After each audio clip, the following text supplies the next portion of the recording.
हमारे एक्शंस और हमारा बिहेवियर क्या होगा, इसका फैसला हमारे ख्यालात करते हैं। जैसे हमारे ख्यालात होते हैं वैसे ही हमारा एक्शन और बिहेवियर होता है।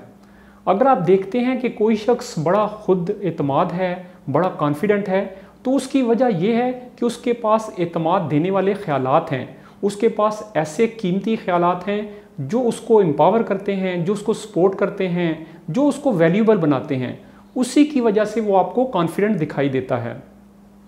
अगर कोई शख्स अपना कंपैरिजन दूसरों से करता है और इस कंपैरिजन के नतीजे में वो ये कंक्लूड करता है कि उसकी कोई वैल्यू नहीं, वो दूसरों से कमतर है और फिर वो अपने बारे में अच्छा महसूस नहीं करता, तो हम ये कहते हैं कि वो कंपैरिजन की हैबिट का शिकार है। इस कंपैरिजन ट्रैप से निकलने का तरीका भी ये है कि हम अपने ख्यालात पर काम करें। ख्यालात पर काम कर कर हम अपनी जो ज़िंदगी है उसमें इम्प्रूवमेंट ला सकते हैं। तो इस सेशन में हम बात करेंगे कि ये जो कंपैरिजन की हैबिट है, इस ट्रैप से निकलने के लिए हम क्या स्टेप्स ले सकते हैं। तो 7 स्टेप्स हैं जो आप इस कंपैरिजन की जो हैबिट है इसको रोकने के लिए ले सकते हैं। नंबर 1, सबसे पहले तो आप ये तस्लीम करें कि आपकी कामयाबी का चाहे कोई भी लेवल है, आप देखेंगे कोई ना कोई शख्स ऐसा ज़रूर मौजूद होगा जो आपसे आगे होगा, जिसकी अचीवमेंट आपसे ज़्यादा होंगी, जिसका लाइफस्टाइल आपसे बेहतर होगा, जो आपसे ज़्यादा स्मार्ट होगा, जो आपसे ज़्यादा टैलेंटेड होगा।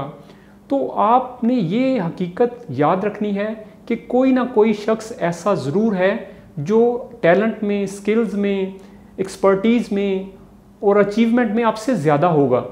लेकिन क्या इसका ये मतलब है कि हम खुश ना रहें और हम खुशी डिज़र्व नहीं करते? नहीं, इसका मतलब ये है कि इसके बावजूद आपने अपनी जो सेल्फ वर्थ है, जो आपकी वैल्यू है, उसके बारे में एक राय कायम करनी है और उस पर डटे रहना है, उस पर कायम रहना है। इसी तरह देखें, दुनिया बदल चुकी है। आज की दुनिया में हमें बहुत ज़्यादा एक्सपोजर हासिल है। एक शख्स जो किसी गांव में या छोटे इलाके में या शहर में रहता था, वो किसी चीज़ का माहिर था, प्लेयर था, आर्टिस्ट था, एक्सपर्ट था, तो वो अपनी उस डोमेन में, उस इलाके में अपने बारे में बड़ा अच्छा फील करता था। लेकिन अब एक्सपोजर ज़्यादा है, अब उसको कई ऐसे लोग देखने को मिलेंगे जो टैलेंट में, स्किल में उससे आगे होंगे या उससे बेहतर होंगे। तो क्या इसका मतलब ये है कि अब उसको अपनी वर्थ को ज़ीरो पे ले आना चाहिए? नहीं, इसका मतलब भी ये है कि उसको ये कंपैरिजन से खुशी नहीं निकालनी। हमें कंपैरिजन से जब हम खुशी निकालेंगे तो ये हमारे लिए बहुत मुश्किल होगा।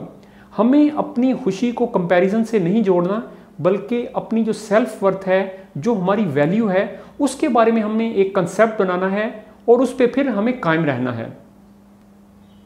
नंबर 2, कंपैरिजन के इस ट्रैप से या इस हैबिट से निकलने का दूसरा जो तरीका है वो ये है कि हम उन चीज़ों पे फोकस करें जो वाकई ज़िंदगी में मैटर करती हैं, जो ज़िंदगी में अहम हैं। जब आप उन चीज़ों पे फोकस करेंगे तो आप कंपैरिजन की तरफ कम जाएंगे। वो चीज़ें जो मैटर करती हैं वो कौन सी हैं? वो है कि आप अपने पर्पस पे फोकस करें। हमें दुनिया में भेजा गया है कि हम एक दूसरे की हेल्प करें। हमें चाहिए कि हम दूसरों को डेवलप करें, दूसरों को ग्रो करने में मदद दें। जब हम इस तरह की वैल्यूज़ पे फोकस करेंगे, जैसे काइंडनेस है, एम्पैथी है, कंपैशन है, दूसरों की हेल्प करना है, तो हम कंपैरिजन की तरफ कम जाएंगे। जब भी आपकी ज़िंदगी से पर्पस निकल जाएगा, मीनिंग निकल जाएगा, तो आप कंपैरिजन की तरफ जाएंगे। कहा जाता है कि किसी ज़माने में एक बादशाह था, वो अपने महल से जब निकला तो उसका सामना एक फ़कीर से हुआ। बादशाह ने फ़कीर से पूछा कि बताओ क्या तुम्हारी ख्वाहिश है जो पूरी की जाए। तो फ़कीर ने कहा कि तुम पूछ तो ऐसे रहे हो कि जैसे तुम मेरी हर ख्वाहिश को पूरा कर सकते हो। तो बादशाह को ये बात बड़ी अजीब लगी और बड़ी नागवार लगी। उसने कहा कि मैं बादशाह हूँ, मैं तुम्हारी हर ख्वाहिश को पूरा कर सकता हूँ। तो फ़कीर ने कहा कि मेरे पास ये प्याला है, इसको भर दो, इसको कीमती हीरे जवाहरात से भर दो। तो बादशाह ने अपने जो मुलाजमीन थे उनकी तरफ इशारा किया। उन्होंने ख़जाने में से कीमती जो जवाहरात थे और कीमती पत्थर और ज़ेवरात उसमें प्याले में डाल दिए। लेकिन सब ने देखा कि जैसे ही वो ज़ेवरात उसमें डाले गए, प्याला खाली हो गया। बादशाह ने दोबारा हुक्म दिया कि और ज़ेवरात और हीरे लेकर आए जाएं और उसमें डाले जाएं। मुलाजमीन ने फिर उसमें डाले, लेकिन वो बार बार डालते जाते और प्याला जो था खाली होता रहता। बादशाह ने हार तस्लीम करने से इनकार कर दिया। उसने अपने ख़जाने को सारा खाली कर दिया, उस प्याले में डाल दिया, लेकिन प्याला उसी तरह खाली था। तो आखिरकार बादशाह ने हार मान ली। उसने फ़कीर से पूछा कि क्या राज है कि ये प्याला क्यों नहीं भर रहा। तो फ़कीर ने कहा कि ये जो प्याला है ये इंसानी ख्वाहिश से बना है। जब इंसानी ख्वाहिश से बना होगा तो इसको भरना मुमकिन नहीं। इसमें हमारी ये लेसन है कि जब हमारी ज़िंदगी में सिर्फ ख्वाहिशात हों तो हम खुश नहीं रह सकते, हम भरे हुए फील नहीं करेंगे, हम एम्प्टी होंगे। लेकिन जैसे ही हमारी ज़िंदगी में पर्पस आता है, जैसे ही हमारी ज़िंदगी में वैल्यूज़ आती हैं, कोई मकसद आता है, जैसे दूसरों को ग्रो करना, दूसरों को हेल्प करना, दूसरों की केयर करना, हमारी ज़िंदगी में जैसे ही मीनिंग आता है, इससे हमें जो मुकम्मल होने का एहसास मिलता है, इससे हमें कीमती होने का एहसास मिलता है। तो हमें कंपैरिजन से निकलने का तरीका ये है कि आप वैल्यूएबल बने, और वैल्यूएबल बनेंगे आप जब आपके पास मीनिंग होगा, जब आपके पास पर्पस होगा, तो इससे आपको जो कीमती होने का एहसास मिलेगा वो दुनिया की किसी और चीज़ से नहीं मिल सकता। एक तीसरा तरीका जिससे आप कंपैरिजन की जो आदत है उससे निकल सकते हैं वो ये है फैक्ट और ओपिनियन में फ़र्क करना सीखें। हमारा जहन फ़ौरन जो है वो नोटिस करता है, चीज़ों में तब्दीली को नोट करता है। जैसे मेरी हाइट इससे कम है, मैं इससे कम स्मार्ट हूँ, मेरी गाड़ी इससे कमतर है, तो हम नोटिस करने की तरफ, कंपैरिजन की तरफ जाते हैं। लेकिन मैं इससे कम स्मार्ट हूँ, मेरी हाइट इससे कम है, ये एक फैक्ट है। लेकिन उसके बाद जो हम ओपिनियन देते हैं कि इसको मकबूलियत ज़्यादा मिलेगी, इसको पजीराई ज़्यादा मिलेगी, इसको ज़्यादा पसंद किया जाएगा, ये जो कहानी है ये हमने खुद गढ़ी है, ये हमने खुद क्रिएट की है। अगर हम अपनी खूबियों पे काम करें, अपने करैक्टर पे काम करें, अपने आप को डेवलप करें, तो दुनिया हमें भी वैल्यू देगी। लेकिन जब हम अपने आप को ऐसी स्टोरी देंगे कि मैं क्योंकि कम स्मार्ट हूँ, मेरी हाइट क्योंकि कम है और मुझे वैल्यू नहीं मिलेगी, तो ये सारा हमारे लिए प्रॉब्लम क्रिएट होगा। तो हमें ये फैक्ट और ओपिनियन जो है इसमें फ़र्क करना सीखना है। जैसे मैंने अभी आपको बताया कि उसकी गाड़ी मेरी गाड़ी से बेहतर है, मेरी गाड़ी कमतर है, तो ये एक फैक्ट है। लेकिन अगर आप उसके बाद आपने जो कंक्लूजन निकाला है कि उसको लोग ज़्यादा पसंद करेंगे, मुझे कम करेंगे, उसका घर मेरे घर से बेहतर है, मेरा घर उससे कमतर है, उसको लोग ज़्यादा वैल्यू देंगे, तो ये जो ओपिनियन है, ये जो कहानी है, ये हम खुद क्रिएट करते हैं और फिर हमें रिजल्ट भी उसी के मुताबिक मिलते हैं। तो हमें फैक्ट और ओपिनियन में फ़र्क करना सीखना है। इसी तरह आप याद रखें कि जब आप किसी की लाइफ का आउटसाइड देखते हैं तो आप याद रखें उसकी लाइफ का एक इनसाइड भी है।